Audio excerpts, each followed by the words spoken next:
शुक्रिया रजत जी। India TV पर हम आज की सबसे बड़ी खबर कंफर्म बता रहे हैं। नई संसद के विशेष सत्र का एजेंडा क्लियर हो गया है। विशेष सत्र में सबसे पहले महिला आरक्षण बिल आ रहा है। थोड़ी ही देर में नरेंद्र मोदी कैबिनेट की बैठक खत्म हुई। कैबिनेट की इस मीटिंग में महिला आरक्षण बिल पर मोहर लगा दी गई है। अब इस बिल पर संसद की मोहर लगनी बाकी है। कल दोपहर नामचीन महिला हस्तियों को नई संसद में बुलाया गया है। ऐतिहासिक कानून बनेगा तो महिला हस्तियां संसद में मौजूद रहेंगी। मोदी के लिए 50% वोट कंफर्म करने वाला यह बिल जब संसद में आएगा तो कौन समर्थन में खड़ा होगा, कौन विरोध में खड़ा होगा, मोदी ने सारा कैलकुलेशन करके यह कदम बढ़ाया है। प्रधानमंत्री का एक हस्ताक्षर 2024 में कैसे उनको 400 सीट के करीब पहुंचा देगा, बताते हैं आपको इस रिपोर्ट से। महिला, मुसलमान और मिडिल क्लास, 3 दिन 3 कानून। नई संसद में पहला कानून क्या बनेगा? सस्पेंस खत्म होने वाला है। खबर आ गई है।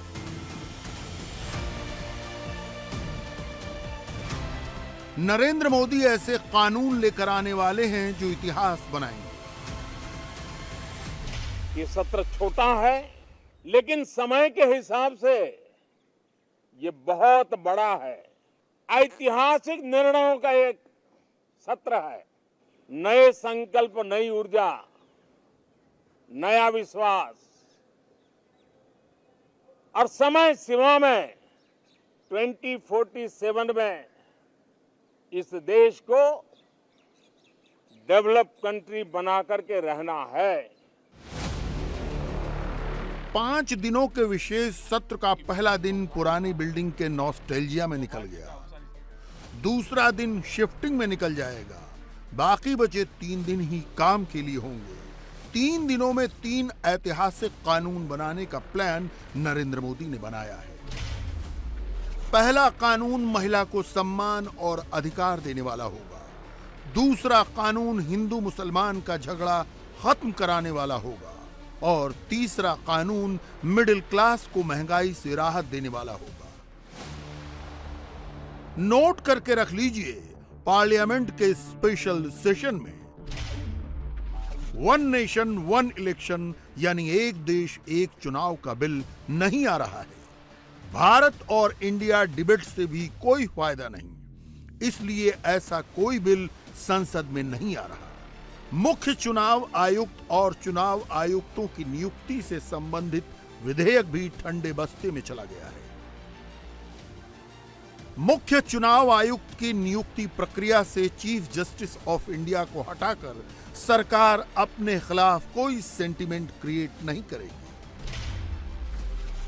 नरेंद्र मोदी की कैबिनेट ने जो डिसीजन लिया है और जिसकी झलक बुधवार से पार्लियामेंट में दिखने वाली है, उसमें सबसे पहला और महत्वपूर्ण सब्जेक्ट है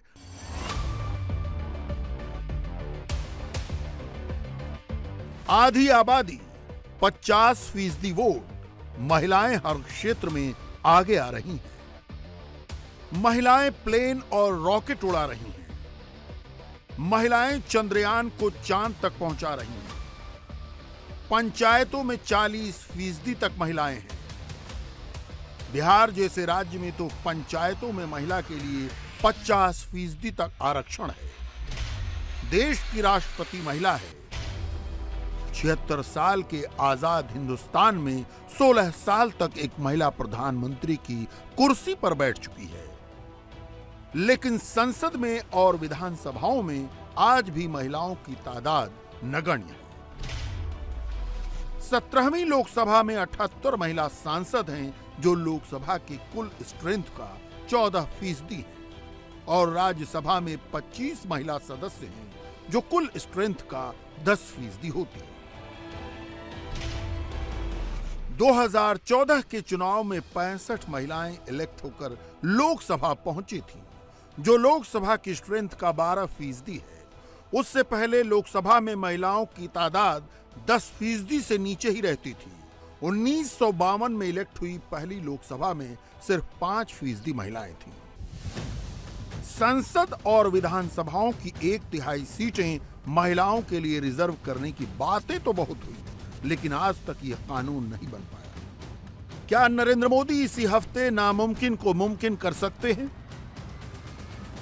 प्रारंभ में महिलाओं की सदस्य संख्या कम थी, लेकिन धीरे धीरे माताओं बहनों ने भी इस सदन की गरिमा को बढ़ाया है।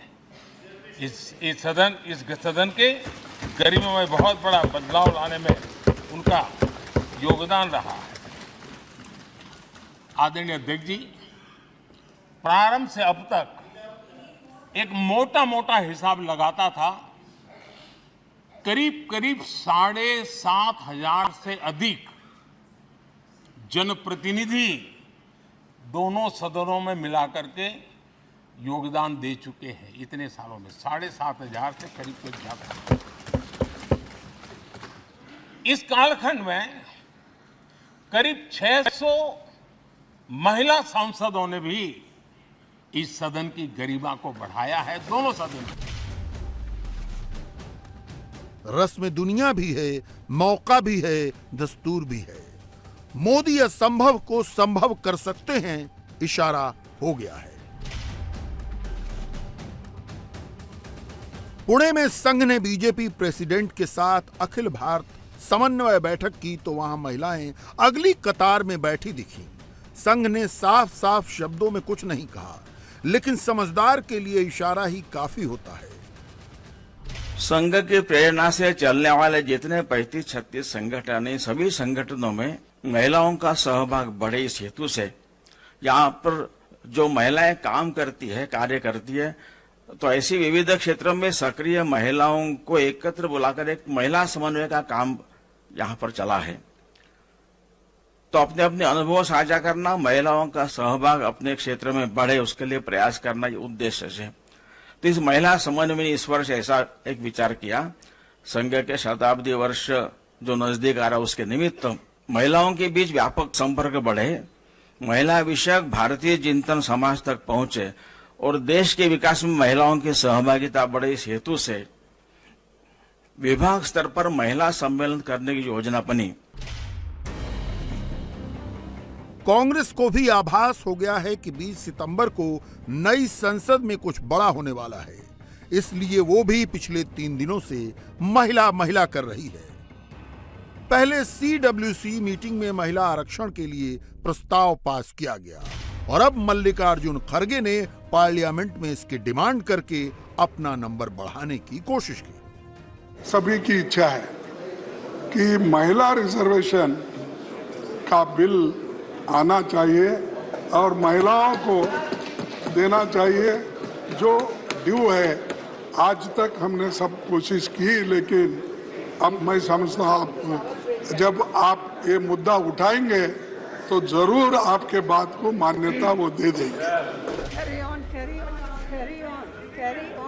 लोकसभा में सोनिया गांधी इसी मुद्दे पर बोलने के लिए अधीर रंजन चौधरी को कैरी ऑन डिक्टेट करती रही, ताकि कुछ क्रेडिट कांग्रेस को भी मिल जाए। कैलेंडर को थोड़ा पीछे ले चलते हैं।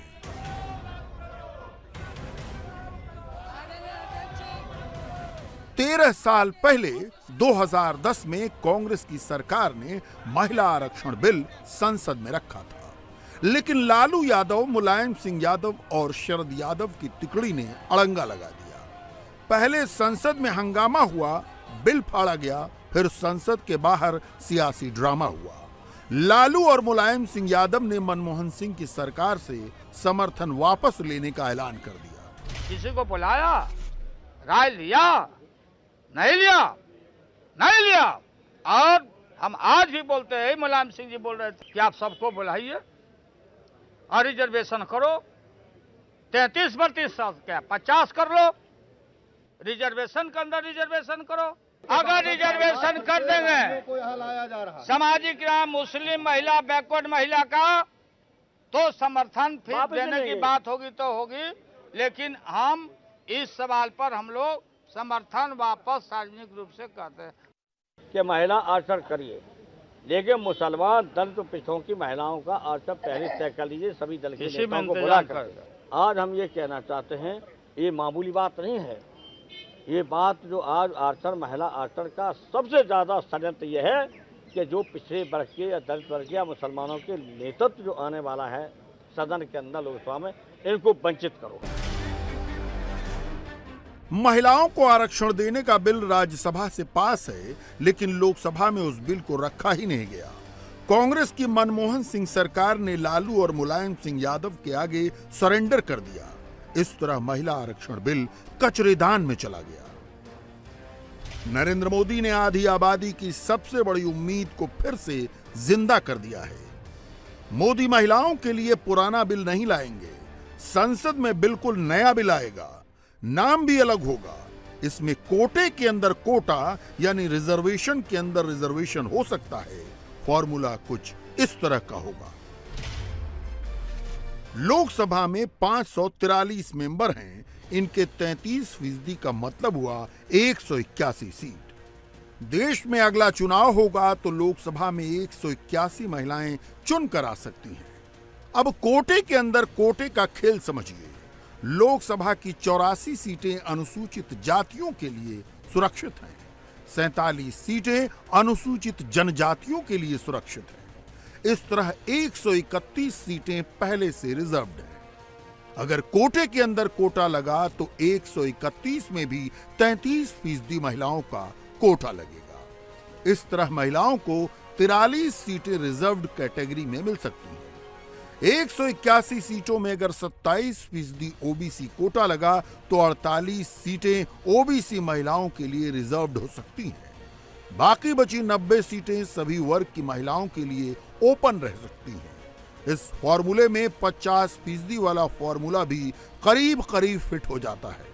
हमारा पार्टी तो महिला के लिए इज्जत दे रहे हैं, रिजर्वेशन पार्टी का अंदर भी दिया है, एंड महिला का बारे में, महिला का बलवर्धन के लिए, महिला का फाइनेंशियल सिक्योरिटी के लिए हमारा प्रधानमंत्री निरंतर काम कर रहे हैं। ये केंद्रीय सरकार में भी बहुत सारा मतलब पावरफुल मिनिस्टर महिला भी है। महिला को ये सरकार बहुत सम्मान देते हैं।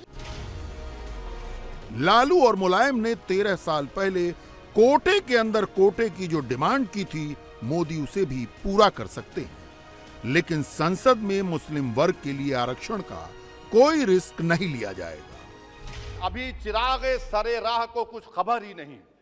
अभी चिरागे सरे राह को कुछ खबर ही नहीं।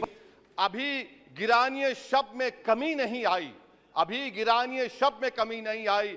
निजात दीदे दिल की घड़ी नहीं आई। चले चलो कि मंजिल अभी नहीं आई। स्पीकर साहब, आखिर में याद रखिए एक बात को मैं सबसे कह रहा हूं कि पिच बदलने से गेम नहीं बदलता, गेम को बदलना पड़ेगा। 13 साल पहले महिला आरक्षण की राह में रोड़े अटकाने वाले लालू यादव की पार्टी लोकसभा में 0 है। राज्यसभा में उनकी अपनी बेटी मीसा भारती आरजेडी की एमपी हैं। मुलायम सिंह यादव की पार्टी के लोकसभा में 3 मेंबर हैं, जिनमें से एक उनकी बहू डिंपल यादव हैं। पार्टी लाइन चाहे जो हो, लेकिन मीसा भारती और डिंपल यादव महिला आरक्षण बिल का विरोध करें, ये हो ही नहीं सकता। वैसे अगर ये विरोध करें भी तो नतीजा कुछ बदल नहीं सकता। 33% में कुछ ऐसा आप चाहते हैं कि रिजर्वेशन उसी में इतना हो कि SC ST और माइनॉरिटीज की जो महिलाएं हैं उनको आरक्षण मिले, उनको भी आरक्षण मिले। 33 पर नहीं, इसी के अंदर रिजर्वेशन ही रिजर्वेशन। तो इसके साथ अगर इस तरह से आता है तो आप समर्थन देंगे? हाँ, हम समर्थन देंगे। और अगर सरकार ले आई कि इसमें कोई भेदभाव नहीं, सब महिलाएं हैं, भाई किसी भी कास्ट की हो, किसी भी तरह से महिलाओं को अगर नेतृत्व मिल रहा है, उनको क़यादत मिल रही है, तो तब क्या करेंगे? समर्थन नहीं देंगे? हम उसका अपोज तो करेंगे, लेकिन हमारे करने से कोई ऐसा तो है नहीं कि बिल पास नहीं होगा। बिल तो फिर भी पास हो जाएगा। कांग्रेस महिला आरक्षण का क्रेडिट लेने के लिए तैयार है। ममता बनर्जी की तृणमूल कांग्रेस इसके फेवर में है। तृणमूल वैसे भी महिलाओं को टिकट देने में आगे रहती है। डीएमके ने 2010 में भी महिला आरक्षण बिल का सपोर्ट किया था। नीतीश कुमार की पार्टी भी महिला आरक्षण बिल के सपोर्ट में है। यानी विरोध करने वाले आउट हैं, समर्थन करने वाले इन हैं। नरेंद्र मोदी जो करने वाले हैं उसमें उनका रास्ता निष्कंटक है। Honorable members will be pleased to know that we are continuing with the same mechanism. 50% women as chairpersons. But I can assure you, it's only a matter of time. The percentage may go higher. जरा याद कीजिए, Narendra Modi cabinet की meeting के अंदर के video आपने आखिरी बार कब देखे थे? 2014 में जब मोदी कैबिनेट की पहली मीटिंग हुई तब उसके वीडियो आए थे। 2019 में मोदी 2 सरकार की पहली कैबिनेट मीटिंग के वीडियो रिलीज किए गए। तीसरी बार 2023 में कैबिनेट मीटिंग का वीडियो जारी किया गया है। यह इशारा है कि मोदी कुछ बहुत बड़ा करने वाले हैं। महिला आरक्षण के बाद दूसरा बड़ा मुद्दा हिंदू मुसलमान का है। अयोध्या में मंदिर बन रहा है, लेकिन काशी मथुरा अभी बाकी है। मंदिर और मस्जिद का विवाद आए दिन सिर उठाता रहता है। विवाद की जड़ में 1991 का एक कानून है जिसके आगे अदालतें भी कोई फैसला नहीं कर पा रही। नरेंद्र मोदी सरकार प्लेसेस ऑफ वर्शिप एक्ट 1991 की जगह नया कानून ला सकती है। Places of worship act change होगा तो काशी में विश्वनाथ मंदिर और ज्ञानवापी का मुद्दा सुलझेगा। मथुरा के श्री कृष्ण जन्मभूमि मंदिर और शाही ईदगाह का मुद्दा सुलझेगा। हुबली के ईदगाह मैदान का मुद्दा सुलझेगा। धार की भोजशाला का विवाद सुलझेगा। कुतुब मीनार और ताजमहल का भी विवाद सुलझेगा। गांव गांव शहर शहर हिंदू मुसलमान विवाद इसलिए नहीं सुलझ रहा क्योंकि आस्था के ऊपर एक कानून हावी है। मोदी अगर नया कानून लाते हैं तो हालात रातों रात बदल सकते हैं। अदालतें फैसला कर सकती हैं। इसमें बाधा क्या है और उसका रास्ता क्या है, ये भी आपको बताते हैं। सुप्रीम कोर्ट में all India Muslim personal law board ने प्लेसेस ऑफ वर्शिप एक्ट पर याचिका दायर की है। इस एक्ट के खिलाफ भी सुप्रीम कोर्ट में कई याचिकाएं लंबित हैं। सुनवाई करने से पहले सुप्रीम कोर्ट ने केंद्र सरकार से राय पूछी। केंद्र सरकार ने अभी तक राय नहीं दी है, इसलिए सुनवाई शुरू नहीं हुई। केंद्र को 31 अक्टूबर तक सुप्रीम कोर्ट को राय बतानी है। अगर सरकार संसद में नया कानून बना देती है तो 1991 का वर्शिप एक्ट ही खत्म हो जाएगा, यानी सारे विवाद एक साथ समाप्त। संसद के विशेष सत्र में तीसरा विशेष कानून सऊदी अरब के क्राउन प्रिंस के स्टेट विजिट से रिलेटेड हो सकता है। नरेंद्र मोदी ने क्राउन प्रिंस के साथ जो समझौता किया है उसे कानून की शक्ल दी जा सकती है। 11 सितंबर को मोदी और मोहम्मद बिन सलमान के बीच जो समझौता हुआ उसके तहत भारत सऊदी अरब को खाद्य सुरक्षा देगा। बदले में सऊदी अरब भारत को एनर्जी सिक्योरिटी देगा। तेल, गैस और फर्टिलाइजर के लिए भारत दूसरों पर डिपेंड नहीं रहेगा। 2024 के चुनाव से पहले महंगाई पर कंट्रोल मोदी के सामने बड़ी चुनौती है। महंगाई पर लगाम नहीं लगी तो मिडिल क्लास के वोटर बिदक जाएंगे। महंगाई कंट्रोल करने में सऊदी अरब सहायक हो सकता है। इंडिया टीवी हर वक्त हर जगह डाउनलोड करने के लिए सर्च करें India TV news Google play store या ऐप स्टोर पर।